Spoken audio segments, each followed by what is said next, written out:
Welcome to our channel real estate Tirupati PP Reddy. ఇప్పుడు మనం చూస్తున్నటువంటి ప్లాట్ ఇది తిరుపతి అవిలాల్లో హైవేకి దగ్గరలో వస్తుందండి. ఇప్పుడు మీరు చూస్తున్నటువంటిది హైవే చూడొచ్చు, మీరు వెహికల్స్ కూడా వెళ్తున్నాయి. హైవే దగ్గరలో ఉంది ప్లాట్ కూడాను. మంచి మెజర్మెంట్స్ అండి, 36కి 44.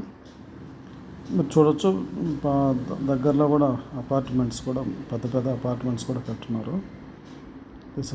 సెరెనిటీ అపార్ట్మెంట్ అది. ఇటు పక్కన కూడా హౌసెస్ అన్నీ ఉన్నాయి. ఇది పెద్ద గోడౌన్ కూడా కట్టారు ఒకటి దీనికి నార్త్ సైడు. ఇటు సైడ్ చూస్తే ఇది మామూలుగా ఈ రోడ్ వచ్చి 60 feet రోడ్. ఇది దీనికి మన ప్లాట్కు ఉండే రోడ్ వచ్చి 20 feet రోడ్. ఇది నార్త్ సైడ్ వస్తుంది, సిమెంట్ రోడ్డు. దీనికి ఈస్ట్ సైడ్ కూడా 20 feet రోడ్డేను. రెండు పక్కల ఉంటుంది. నార్త్ ఈస్ట్ కార్నర్ ఇది. చాలా మంచి లొకేషన్లో ఉంది, మంచి ప్రైమ్ లొకేషన్. ప్లస్ ఇంకోటి ఏంటంటే, ఇది నార్త్ ఈస్ట్ కార్నర్ అనేది మీకు తిరుపతిలో దొరకటం అనేది చాలా కష్టం అండి. ఇది